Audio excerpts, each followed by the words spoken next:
FIFA 2026 உலக கோப்பையை வெல்ல போவது யார்? ஸ்பெயினா, பிரான்ஸா, அர்ஜென்டினாவா, இங்கிலாண்டா? ஏன்னு சொன்னா இந்த 4 டீம் தான் இப்ப ரவுண்ட் ஆஃப் 32 நடந்துட்டு இருக்கு. இன்னும் அர்ஜென்டினா கேப் வெர்டே மேட்ச் மட்டும் நடக்கல. அது வரைக்கும் பார்த்தோம் அப்படின்னு சொன்னா அர்ஜென்டினா, இங்கிலாந்து, ஸ்பெயின், பிரான்ஸ் இந்த 4 டீம் தான் கம்ப்ளீட்டா உலக கோப்பையை வெல்ல போகும் தகுதி கொண்ட அணிகளா இருக்காங்க. இதையும் மிக சிறப்பா யாரு விளையாடுறாங்கன்னு சொன்னா பிரான்ஸை சொல்லலாம். அதுவும் டெம்பல இருக்காரு பாருங்க. அவர் நிச்சயமா அடுத்த பீலே அப்படிங்கறத சந்தேகமே கிடையாது. அவ்வளவு திறமையானவர். சரியான இடத்துல நிக்கிறாரு. அடிக்கிற ஷாட் எல்லாம் அப்படி இருக்கு. டெம்பலேயோட எம்பாப்பே வேற சேர்ந்து இருக்காரு. பிரான்ஸோட வேகத்துக்கு அந்த அட்டாக்கிங் ஸ்பீடுக்கு ஈடு கொடுக்கிற அளவுக்கு ஒரு அணி இருக்குன்னு சொன்னா அது அர்ஜென்டினா மட்டும்தான். ஒரு வேளை தப்பி தவறி பிரான்ஸ் ஃபைனலுக்கு வந்துருச்சுன்னு சொன்னா அர்ஜென்டினாவை தவிர அவங்களை இப்ப இருக்க நிலைமையில வேற யாராலையும் வீழ்த்த முடியாது அப்படிங்கறதுதான் உண்மை. ஸ்பெயினும் மிக சிறப்பான டீம் தான், சந்தேகமே கிடையாது. இங்கிலாண்டும் ஆல் ரவுண்டு பெர்ஃபார்மன்ஸ் பண்றாங்க. இவங்களை விட சூப்பரா இந்த உலக கோப்பையில எனக்கு ரொம்ப பிடிச்ச டீம்னு சொன்னா யுஎஸ்ஏ தான். எதிர்பார்க்கவே இல்லை. அவங்க கோச் வந்து அர்ஜென்டினாவை சேர்ந்தவர். அதனால இந்த தடவை யுஎஸ்ஏ விளையாடுறத பாத்தீங்கன்னா அப்படியே அர்ஜென்டின் ஃபுட்பால் விளையாடுறாங்க. யுஎஸ்ஏ எல்லாம் செமிஃபைனல் வந்தா ஒன்னும் சந்தேகப்படுறதுக்கே இல்லை, ஆச்சரியப்படுறதுக்கும் ஒண்ணும் கிடையாது. அவ்வளவு டேலண்டான டீமா இருக்காங்க யுஎஸ்ஏ. பெரும்பாலும் பார்த்தோம் அப்படின்னு சொன்னா அட்டாக்கிங் வின்ஸ் ஹர்ட்ஸ் அப்படின்னு சொல்லுவாங்க. அதாவது அட்டாக் பண்றது இதயங்களை வெல்லும், கோப்பைகளை எதுவும் வெல்லுன்னு சொன்னா டிஃபென்ஸ் தான். Defence wins matches and cups அப்படின்னு சொல்லுவாங்க. அந்த வகையில பார்த்தோம்னு சொன்னா இப்ப ரவுண்ட் ஆஃப் 32 வரைக்கும் பார்த்தோம்னு சொன்னோம்னா யாரு டிஃபென்ஸ்ல சூப்பரா இருக்காங்கன்னு சொன்னா ஸ்பெயின் தான் இது வரைக்கும் டிஃபென்ஸ் ரொம்ப அருமையா விளையாடுறாங்க. அவங்களோட சென்டர் பேக்கை தாண்டி எந்த டீமாலையும் அப்படி உடச்சுக்கிட்டலாம் உள்ளார நுழையவே முடியல. சென்டர் பேக்கு அவ்வளவு சூப்பரா விளையாடுறாங்க. டிஃபென்ஸ் வந்து அவ்வளவு டிசிப்ளினா பண்றாங்க. அவங்க டிஃபென்ஸை தாண்டி அந்த கோட்டையை உடைக்கணும் அப்படிங்கிறது இது வரைக்கும் எந்த அணியாலையும் ரொம்ப பெருசா சாத்தியப்படவே இல்லை. அவ்வளவு அருமையா விளையாடுறாங்க. டிஃபென்ஸ் தான் கப்பை வின் பண்ணும் அப்படிங்கிறதுக்கு இந்த உலக கோப்பையில ஸ்பெயின் வந்து ரொம்ப மிகச்சிறந்த உதாரணமா இருக்காங்க. ஆனாலும் அதே நேரத்துல பிரான்ஸ் வந்து அட்டாக்கிங்ல பின்றாங்க.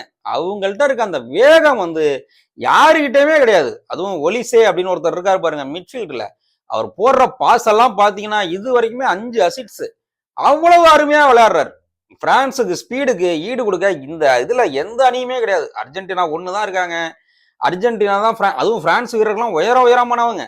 அவங்களெல்லாம் டீல் பண்றாந்தாக்க ஒரு ப்ளோ கொடுக்கணும், நல்லா நேஸ்டியா இருக்கணும். அவங்களுக்கு ஈக்குவலான ஒரு டீம்னா அர்ஜென்டினா தான் இருக்காங்க. ஸ்பெயின் டிஃபென்ஸ் வந்து பிரான்ஸோட அட்டாக்கிங்கை வந்து தடுக்க முடியுமா அப்படின்னா நிச்சயமா முடியாது. பிரான்ஸுக்கும் ஸ்பெயினுக்கும் ஒரு மேட்ச் வருது, குவார்டர் ஃபைனல் செமிஃபைனல் இப்படி எங்கேயாச்சும் வருதுன்னு சொன்னா நிச்சயமா ஸ்பெயின் வந்து பிரான்ஸை வந்து தடுக்கவே முடியாது. அதனால ஸ்பெயின் வந்து அட்டாக்கிங்ல நிறைய சான்ஸை கிரியேட் பண்ணணும், பிரான்ஸை ஜெயிக்க பார்க்கணும். நிச்சயமா எந்த ஒரு டிஃபென்சிவ் யூனிட்டா இருந்தாலும் பிரான்ஸ் வந்து உடச்சு கோல் போடுற நிலைமையில தான் இருக்காங்க. அவ்வளவு பவர்ஃபுல்லா இருக்காங்க. ஆக டிஃபென்ஸ்ன்னு பார்த்தோம்னா ஸ்பெயின் தான் நம்பர் 1ல இருக்காங்க. 2வது இடத்துல பெஸ்ட் டிஃபென்ஸ் அப்படின்னு சொன்னா பிரான்ஸ் இருக்காங்க. பாத்துக்கோங்க, அட்டாக்கிங்ல அவங்க தான் நம்பர் 1. அதுல வந்து சந்தேகமே கிடையாது. இந்த வேர்ல்டு கப்ல டெம்பலே அடிச்ச ஹேட்ரிக் எல்லாம் பார்த்திருப்பீங்க. டிஃபென்ஸ்லயும் அவங்க 2வது இடத்துல இருக்காங்க. அதனால நிச்சயமா அவங்க ஃபைனல் வர்றதுக்கு நிறைய சான்ஸ் இருக்கு. 3வது இடத்துல பெஸ்ட் டிஃபென்ஸ் அப்படின்னு சொன்னா மெக்சிகோ இருக்காங்க. அவங்க வந்து கோ ஹோஸ்ட் வேற. அவங்க டிஃபென்ஸ் எல்லாம் பாத்தீங்கன்னு சொன்னா அவ்வளவு டிசிப்ளினா இருக்கு. சென்டர் பேக்ல இருந்து ஃபுல் பேக் வரைக்கும் சூப்பரா கவர் பண்றாங்க. கோல் கீப்பரோட அந்த ரிதம் எல்லாம் அருமையா இருக்கு. கோல் கீப்பருக்கு கொஞ்சம் விசிபிலிட்டி காமிக்கிறது, கோல் கீப்பருக்கு அதாவது க்ளோஸா அட்டாக்கர்ஸை வந்து ரொம்ப க்ளோஸா கிட்டக்க போய் டிஃபெண்ட் பண்றதுன்னு மெக்சிகோ வந்து கலக்குறாங்க. 4வது இடத்துல பிரேசில் இருக்காங்க. அதாவது மிக சிறந்த டிஃபென்சிவ் ரேங்கிங்ல 4வது இடத்துல பிரேசில் இருக்காங்க.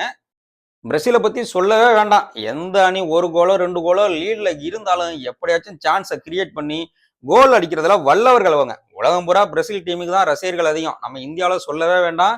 நானும் பிரேசிலியன் ஃபேன் தான், அர்ஜென்டினா ஃபேன், பிரேசிலியன் ஃபேன் தான். ஆனால் இந்த உலக கோப்பையில அவங்கள்ட்ட ரொம்ப ஸ்டார் டீம் எல்லாம் கிடையாது. நெய்மாரையும் இது வரைக்கும் வந்து பயன்படுத்த முடியல. அவர் இன்ஜுரியில இருந்து இன்னும் முழுமையா விலகி வரல அப்படின்னு சொல்றாங்க. ஆனால் பெரிய மற்ற டீமுக்கும் பிரேசில் டீமுக்கும் ஒரு பெரிய டிஃபரன்ஸ் இருக்கு. என்னன்னு சொன்னா அந்த கோச் தான், கார்லோ ஆன்சிலோட்டி. அவர் தான் பிரேசிலியன் கோச்சு. அவர் ஜெயிக்காத கப்பே கிடையாது. ஒரு சாதாரண டீமா கொடுத்தா கூட அந்த டீமை வச்சு அந்த கப் அடிப்பாரு. அப்படிப்பட்ட ஒரு கோச், அந்த மாதிரி கோச் பிரேசிலுக்கு கிடைச்சிருக்காங்க. அதனால ஸ்டார் டீம் எல்லாம் அவருக்கு தேவையே கிடையாது. அந்த கோச் டிஃபரன்ஸ் இருக்கு பிரேசிலுக்கு. அவங்க டிஃபென்ஸ்ல 4வதா இருந்தா கூட ரேங்கிங்ல, அட்டாக்கிங்லயும் அவங்கள்ட்ட இன்னும் பெருசா இல்ல. முடிஞ்ச வரைக்கும் சான்ஸ் கிரியேட் பண்றாங்க, கோல் அடிச்சுட்டு தட்டு தடுமாறி தான் வந்திருக்காங்கன்னு சொல்லணும். ரவுண்ட் ஆஃப் 32லயும் ஜெயிச்சிட்டாங்க. ஆனால் ரவுண்ட் ஆஃப் 16 வந்து அவங்களுக்கு ரொம்ப சவாலா இருக்கும். நார்வே கூட மோத போறாங்க. பிரேசில், நார்வே ரெண்டுமே ஈக்குவலான டீம் தான். அங்க வந்து கிட்டத்தட்ட வைக்கிங் வீரர் மாதிரி எர்லின் ஹாலந்து இருக்காரு எங்க நார்வேல. அவரை எல்லாம் இவங்களால தடுத்து நிப்பாட்ட முடியுமா? பிரேசில் டிஃபென்ஸால தடுத்து நிப்பாட்ட முடியுமா? அப்படிங்கிறது ஒரு சந்தேகம் தான். நிச்சயமா எர்லிங் ஹாலந்து கோல் அடிப்பாருன்னு நினைக்கிறேன். இவங்க பதிலுக்கு அப்ப 2 கோலாச்சும் திருப்பி ஆகணும் பிரேசில். எர்லிங் ஹாலந்து ஒரு கோல் அடிச்சா இவங்க பதிலுக்கு 2 கோல் அடிச்சாதான் ஜெயிக்க முடியும். பிரேசில் நார்வே மேட்ச் நிச்சயமா இந்த டோர்னமெண்டோட மிக சிறந்த மேட்சா இருக்க போகுது பிரேசில் ரசிகர்களுக்கு அப்படிங்கறத சந்தேகமே கிடையாது. 5வதா பெஸ்ட் டிஃபென்ஸ் யூனிட் அப்படின்னு சொன்னா போர்ச்சுகலை சொல்லலாம். நல்லா டிஃபெண்ட் பண்ணிட்டு இருக்காங்க. எங்கடா இதுல அர்ஜென்டினா வரவே இல்லையேன்னு கேக்குறீங்க. அர்ஜென்டினா டிஃபென்ஸ் எல்லாம் அப்படி ஒன்னும் சொல்லிக்கிற மாதிரி இல்ல. அங்க ஒரு ரிதம் இல்ல, ஒண்ணும் இல்ல. அவங்களோட எக்ஸ்பீரியன்ஸ் வச்சு அவங்க ஓட்டுறாங்க. ஓட்டமெண்டி, மெக்காலிஸ்டர்னு அவங்க மிட்ஃபீல்ட்லயே நல்லா கண்ட்ரோல் பண்றதுனால பின்னாடி டிஃபென்ஸ்லயும் வந்து ஒன்றும் பெரிய இது கிடையாது. ரொம்ப ஒரு சாலிட் டிஃபென்ஸ் எல்லாம் இல்ல. அதனால அர்ஜென்டினா டிஃபென்ஸ் எல்லாம் ரொம்ப பெருசு இல்ல. அவங்க அந்த அட்டாக்கிங் திறமை, சான்ஸ் கிரியேஷன், ஸ்பீடு இதை வச்சு அவங்க வந்து முன்னேறி வந்துருவாங்க. ஆனால் ஃபைனலுக்கு வரக்கூடிய தகுதி அத்தனையும் அவங்களுக்கு இருக்கு. அதற்கான காரணங்களை இப்ப பெஸ்ட் அட்டாக்கிங் டீம் பத்தி பார்க்க போறோம். அதுல வந்து நான் உங்களுக்கு சொல்றேன். இப்ப பெஸ்ட் அட்டாக்கிங் டீம் லிஸ்டுக்கு வர்றோம். இதுல நம்பர் 1ல இருக்கிறது பிரான்ஸ். பிரான்ஸை பத்தி சொல்லவே வேண்டாம். இப்ப புதிய பீலேனே சொல்லலாம். டெம்பலைய தொடர்ந்து 2 தடவை சாம்பியன்ஸ் லீக் அடிச்சிருக்காரு. ஃபிஃபா வேர்ல்டு பிளேயர் அவார்டெல்லாம் வாங்கியிருக்காரு. அவர் கூட எம்பாப்பாவையும் விளையாடுறாரு. என்ன ஸ்பீடுங்கிறீங்க 2 பேரும். இவங்களெல்லாம் நிச்சயமா கண்ட்ரோலே பண்ண முடியாது. பர்கோலா, ஒலிசே, துராம் இவங்க கூட எல்லாம் இருக்காங்க. என்ன மாதிரி செட்டப் பண்றாங்க, எவ்வளவு ஸ்பீடா போறாங்க. பிரான்ஸ் வீரர்கள் எல்லோருமே அவ்வளவு உயரமா இருக்காங்க. ஏரியல் டிஃபென்ஸும் பண்றாங்க, ஏரியல் அட்டாக்கிங் பண்றாங்க. அவ்வளவு அருமையா பண்றாங்க. பிரான்ஸ் கிட்ட ஒரே ஒரு வீக்னஸ் இருக்கு. என்னன்னு சொன்னா அவங்க இது வரைக்கும் ரொம்ப அட்டாக் பண்றது எதிரியின் கோல் போஸ்ட்ல இடது பக்கத்துல இருந்து தான் அவங்க அதிகமா அட்டாக் பண்றாங்க. அந்த சைடு தான் அதிகமா கோல் அடிச்சிருக்காங்க நான் பார்த்து. வலது புறத்துல இருந்து வரும்போது ரொம்ப வீக்கா தான் இருக்காங்க. இதை நிச்சயமா இந்த காலத்துல டெக்னிக்கல் எல்லாருக்குமே வந்துருச்சு. ஸ்போர்ட்ஸ் டெக்னிக்கல் சொல்லி வேலைகளே லட்சக்கணக்கில் சம்பளம் கொடுக்குறாங்க. ஸ்போர்ட்ஸ் டெக்னிக்கல் அனலிஸ்ட்னு சொல்லி. நிச்சயமா இதெல்லாம் அவங்களுக்கு தெரியாம இருக்காது. அதனால எதிர் அணிகள் நிச்சயமா அவங்க கோல் போஸ்டோட இடது பக்கத்துல ரொம்ப பலம் வாய்ந்த டிஃபெண்டர்களை தான் நிப்பாட்டுவாங்க. அதற்கு ஏற்ற ஐடியாக்கள்லாம் பண்ணியிருப்பாங்க. அது ஒண்ணுதான் பிரான்ஸுக்கு வீக்னஸே. அவங்க டிஃபென்ஸும் பாத்தீங்கன்னா டாப் ரேங்கிங்ல தான் இருக்காங்க. அட்டாக்கிங்கும் பாத்தீங்கன்னா அவங்க ஸ்பீடுக்கு இணையா அர்ஜென்டினா மட்டும்தான் இருக்காங்க. அர்ஜென்டினாவும் பிரான்ஸை ஜெயிக்கணும்னு சொன்னா நிறைய கிரியேஷன் எல்லாம் பண்ணணும். ஏரியல் அட்டாக்ல இருந்து செட்டப் பண்ற வரைக்கும், வேகமா போற வரைக்கும், அதாவது ஸ்பீடு, அத்லட்டிக் ஸ்பீடு, ரொம்ப நேஸ்டியா விளையாடக்கூடிய தன்மை எல்லாம் இருந்தாதான் பிரான்ஸை ஜெயிக்க முடியும். அந்த அளவுக்கு பிரான்ஸ் அட்டாக்கிங்ல மிக மிக பலமான டீமா இருக்காங்க. கிட்டத்தட்ட 1970 பீலே கப் வாங்கினார் இல்லையா, அந்த மாதிரி ஒரு டீம் சொல்லலாம். அந்த அளவுக்கு செமையா இருக்காங்க. தொடர்ந்து 3வது முறையாக உலகக்கோப்பை ஃபைனல் விளையாட போறாங்கன்னு நினைக்கிறேன் ஜெர்மனிக்கு அப்புறம். எனக்கு தெரிஞ்சு ஜெர்மனி வந்து அப்ப 82, 86, 90ல தொடர்ந்து 3 முறை ஃபைனல் விளையாண்டாங்க.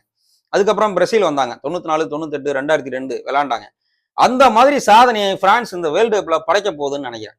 பெஸ்ட் அட்டாக்கிங் டீம்ல 2வதா வர்றது நம்ம அர்ஜென்டினா தான். ஏன் அவங்க வந்து டிஃபென்ஸ்ல வந்து ரேங்கிங்லயே இல்ல, ஆனாலும் உலகக்கோப்பையை வெல்ல வாய்ப்பு இருக்கு அப்படின்னு சொன்னா அந்த அட்டாக்கிங் தான். முக்கியமா மெஸ்ஸி இருக்காரு, ஜூலியன் அல்வாரஸ் இருக்காரு. ஜூலியன் அல்வாரஸுக்கு மட்டும் கொஞ்சம் இன்ஜுரி சரியாயிடுச்சு அப்படின்னு சொன்னா இவங்க 2 பேருமே போதும் எப்படிப்பட்ட ஒரு டிஃபென்ஸையும் உடைச்சு உள்ளார போது கோல் அடிச்சிருவாங்க. அந்த அளவுக்கு 2 பேரும் அவ்வளவு திறமை வாய்ந்தவர்கள். பிரான்ஸுக்கு இருக்க ஸ்பீடு நிச்சயமா இவங்கள்ட்ட இருக்கு. அதுவும் மெஸ்ஸி இந்த தடவை விளையாடுறத பாத்தீங்கன்னு சொன்னா போன வேர்ல்டு கப்லாம் வந்து அந்த பாக்ஸுக்குள்ள பாலை வாங்குவார், கோல் அடிப்பார். எனக்கு தெரிஞ்சு இந்த வேர்ல்டு கப்ல அவர் ரொம்ப அபாரமா விளையாடுறாரு. ஒரு நல்ல ஒரு ஸ்ட்ரைக்கர் போல விளையாடுறாரு. கரெக்டான இடத்துல நிக்கிறாரு. எங்க எப்படி பாஸ் வாங்குங்கிறது அவர் வழக்கமான ஒன்னா இருந்தாலும் இந்த வேர்ல்டு கப்ல வித்தியாசமா இருக்கு. 2வது அர்ஜென்டினாவுக்கு மிக பெரிய பலம் என்னன்னு சொன்னா மற்ற டீம் விளையாடுறத எல்லாம் ப்ரெடிக்ட் பண்ண முடியுது. அவங்க இந்த ஒரே செட்டப்பா, ஒரே ஒரு ரிதமா அந்த பேட்டர்னை கண்டுபிடிக்க முடியுது. இப்ப ஸ்பெயினோட பேட்டர்ன், பிரான்ஸோட பேட்டர்ன் எல்லாம் கண்டுபிடிக்க முடியுது. நீங்க அர்ஜென்டினா விளையாடுறத கவனிச்சு பாத்தீங்கன்னா தெரியும், உங்களால ஒரு பேட்டர்னை கண்டுபிடிக்க முடியாது. அர்ஜென்டினா இந்த உலகக்கோப்பையில இது வரைக்கும் விளையாண்டதுல எந்த பேட்டர்னுக்குள்ளேயும் அவங்க விளையாடவே கிடையாது. அர்ஜென்டினா அன்பிரடிக்டபிள் டீமா இருக்காங்க. அங்க மெஸ்ஸி வேற இருக்காரு. அதனால நிச்சயமா இந்த உலகக்கோப்பையை வெல்ல அர்ஜென்டினாவுக்கும் நிறைய சான்ஸ் இருக்கு. அடுத்ததா பெஸ்ட் அட்டாக்கிங் லிஸ்ட்ல 3வது இடத்துல இருக்கிறது ஸ்பெயின். ஸ்பெயினை பத்தி சொல்லவே வேண்டாம். எல்லாருமே சின்ன பசங்க. யூரோ கப்பை வேற அடிச்சாங்க. என்னமா அடிச்சாங்க பாத்தீங்கல்ல. இப்ப இந்த உலக கோப்பையிலையும் ரொம்ப சிறப்பா விளையாடுறாங்க. முதல் மேட்ச் கொஞ்சம் அப்படி இப்படி விளையாண்டாங்க. அப்புறம் லமின் யமாலை இறக்கி விட்டோன்னா எல்லா மேட்சும் கலக்குறாங்க. அவங்களோட டிஃபென்ஸை வந்து உடைக்கவே முடியல. அதனாலதான் அவங்க நம்பர் 1 டிஃபென்ஸ் டீமா இருக்காங்க இந்த மேட்ச்ல. அவ்வளவு டிசிப்ளின் டிஃபென்ஸ்லாம். இந்த கேப் வெர்டேன்னு புது டீம் வந்து டிஃபென்ஸ்ல கலக்குறாங்க பாருங்க. அந்த மாதிரி கலக்குறாங்க ஸ்பெயின். கேப் வெர்டேயோட டிஃபென்ஸையும் சொல்லவே வேண்டியதில்லை. அவங்க புது டீமு அப்படிங்கறதுனால நம்ம லிஸ்ட்ல வச்சுக்கல. அவ்வளவு அருமையான டிஃபென்ஸ். இன்னைக்கு நைட்டு அர்ஜென்டினாவுக்கும் அவங்களுக்கு மேட்ச் இருக்கு. நிச்சயம் அர்ஜென்டினா ஜெயிச்சிருவாங்க. கேப் வெர்டே தோத்துருவாங்கிறதுனாலதான் நம்ம ரேங்கிங் இப்படி கொடுத்துருக்கோம். ஸ்பெயின் அட்டாக்கிங்கை பத்தி சொல்லவே வேண்டாம். பிரான்ஸ் மாதிரி விளையாடுறாங்க. எல்லாம் சின்ன பசங்க. பிரான்ஸ் அளவுக்கு ஸ்பீடு இல்லாட்டியும் கிரியேட்டிவ் மைண்ட் பிரேசில் மாதிரி இருக்கு. அவ்வளவு சான்ஸ் கிரியேட் பண்றாங்க. லெஃப்ட் ரைட்டு மிட்ஃபீல்டுன்னு எல்லா பக்கத்துல இருந்தும் கோல் போஸ்டை நோக்கி அட்டாக் பண்றாங்க. எப்படியாச்சும் கோல் அடிச்சுட்டு தாண்டா விடுவேன் அப்படிங்கிற மாதிரி அனைவருமே லமின் யமால் அப்படின்னு ஒரு ஆளை மட்டும் நம்பி இல்லை.